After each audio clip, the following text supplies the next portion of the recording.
Thank you. I will tell you something about myself first. I love big cities. I've been living in Buenos Aires in Argentina and in Sao Paulo in Brazil, and now I live in New York in the United States.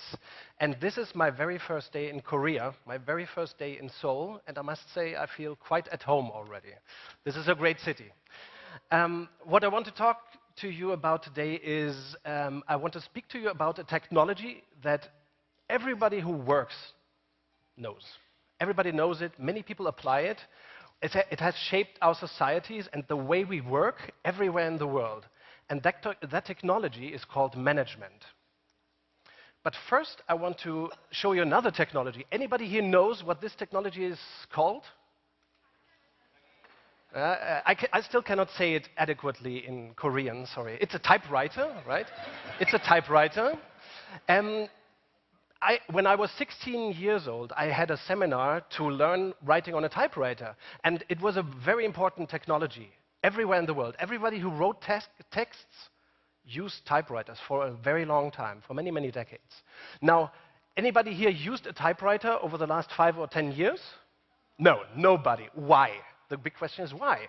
Okay, typewriters are wonderful to write, but they are crap to send emails, right? Or to post about this event on Twitter or on Facebook. So typewriters went away. They went into museums or onto the garbage heap. And this is very similar to where management belongs, and I will explain why that is so. Management is also a technology, like a typewriter. It's just that it's different. It doesn't help us writing. It helps us to organize work.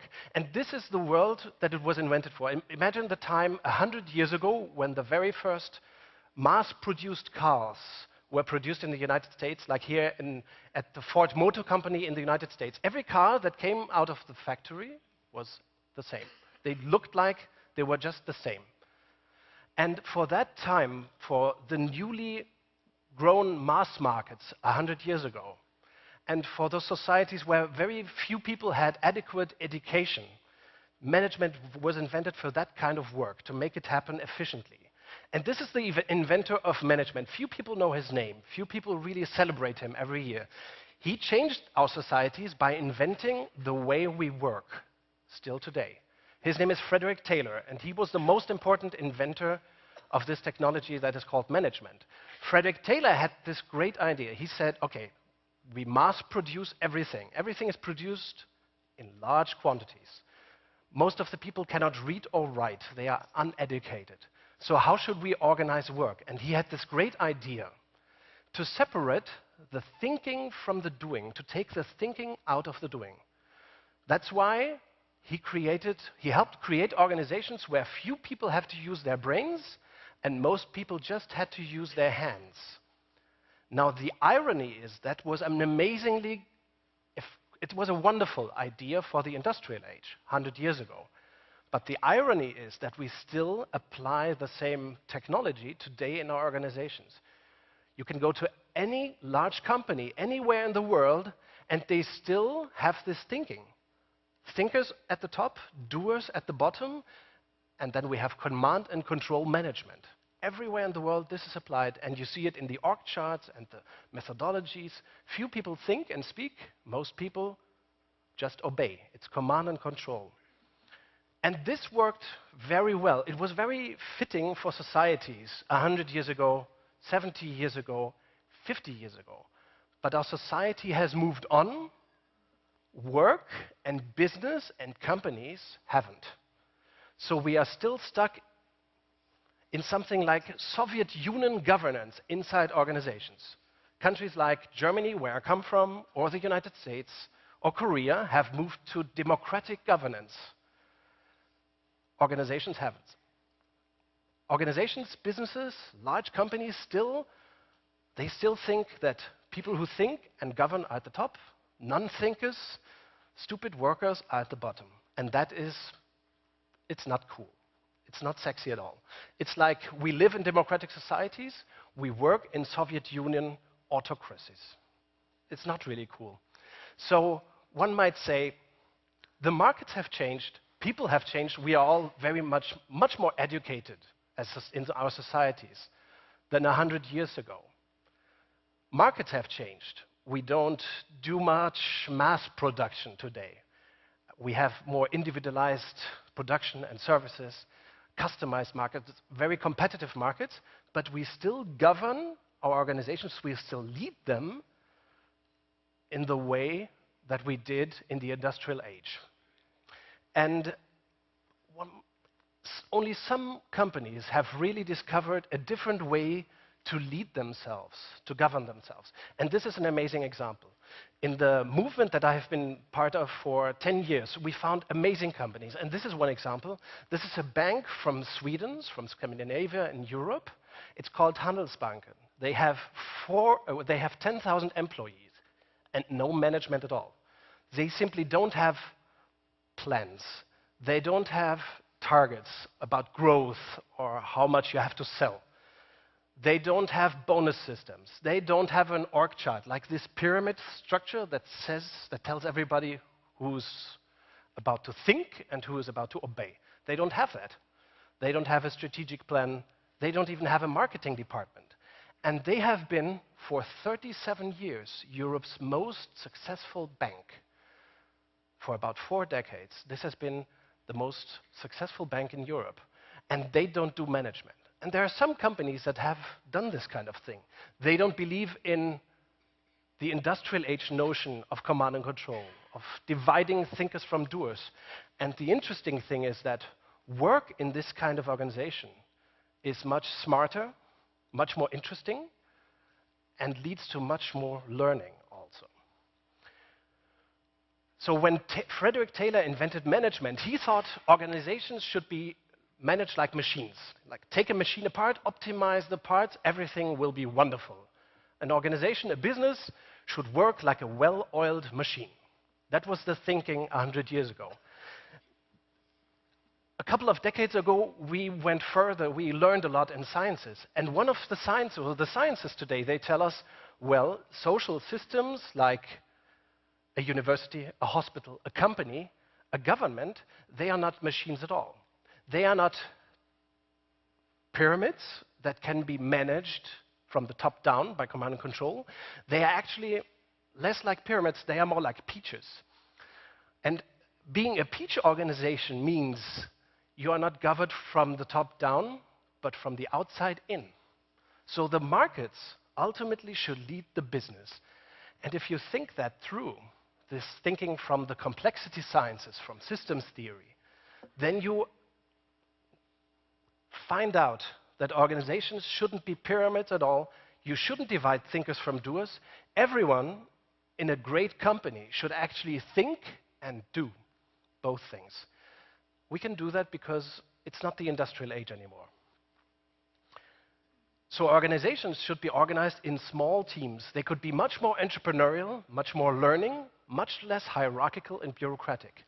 And some organizations have figured out how to do that, just that. But there is a challenge, right? And the challenge is that we have trouble. There's a difficulty.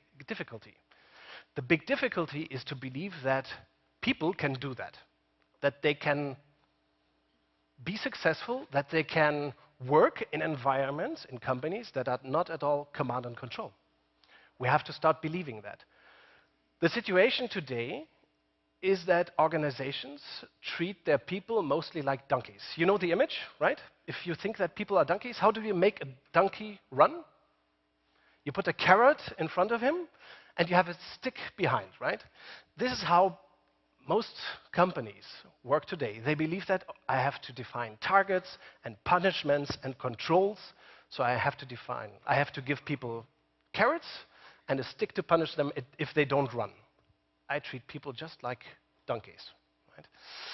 And the problem is to change organizations from industrial age command and control to entrepreneurial, non-bureaucratic, highly empowering work. We have to change the way we deal with people as well. And there's a very interesting experiment that has been done hundreds of times, everywhere. And you can do it everywhere in the world with all kinds of people. You ask them, do you think that you work for more than just money? Do you believe that you want to achieve something more than earning money and hanging around, sitting around at your work, and you ask people, okay, the consequence of that would be, do you really look for something more significant, like meaning, like a cause in work? And everyone says, yes, I want that. I'm motivated by the desire to fulfill my potential. You can ask people everywhere in the world that very same question. And everybody will say, yes, of course. I'm not just here for the work. I don't just work for the money. I work for something like self-fulfillment and growth. The problem is, we know that about ourselves. And this experiment shows that we have trouble believing that about other people. We have a big, fat prejudice in our minds about other people. We all know I am driven by the desire to contribute, to do something significant. But we don't really believe that the other people are just the same.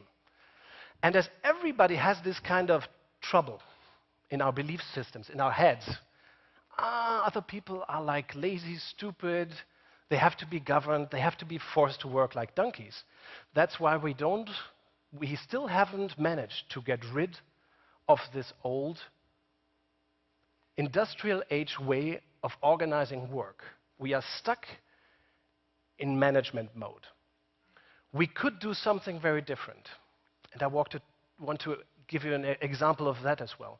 Because most of us actually know the old way of working. Bosses tell working people, employees what to do. But there are different examples of how work can work, or work can look like. And very interesting examples come from companies like Handelsbanken in Sweden. But there are also other great examples in the world of sports. Imagine a Formula One team. There is no powerful bosses there, no command and control, no people in a Formula One team. You don't have people who just act. Everyone is not only allowed to think, but everybody has to think as well. In a Formula One team, not only the pilot or the manager of the team has to think. Everybody has to think at all times. And you see that very well in sports teams. Every member of the team has to be a master in what he or she does, and everyone has to think at all times and make important decisions. We could actually do the same with business. But that requires that we understand that command and control, Taylor's way of organizing the work, will not bring us there. So there are two ways of organizing the work. One is pyramids, command and control. Bosses do the thinking. The other is we can start believing that people actually want to work, that they want to think, that they want to be creative and inventive at work, that they want to contribute to any organizations they are part of. And once we make that real, we can really transform organizations. We can really create organizations that are entrepreneurial, smart, agile, and also desirable to work at. So if we want to change the way that organizations work today, we have to change business education, and we have to change companies. That's a big challenge for all of us. Because still in business educations, everywhere in the world, we learn the way of command and control thinking, of not trusting in people, but to treat them like donkeys. Treat them with lots of control, hierarchy, bonus systems, and punishment. We have to change management education, or business education, and we have to transform organizations as they are. And for that, we need the belief about something that we already know, that people actually want to work, that we don't have to force them anymore. The industrial age is over, and we really can shape organizations differently. If you ask yourself, okay, who's doing it? Who will do it? The answer is very simple. We actually have to do it together, everywhere in the world. We have to apply a new way of thinking, a non-industrial age way of thinking, a contemporary thinking for our world today. We have to apply it to both education and to our organizations? And the answer is simply, we have to do it together. There is no way to change organizations and the world by just changing a few people. We actually have to learn it. We all have to learn it. In Korea and everywhere in the world. Thank you very much.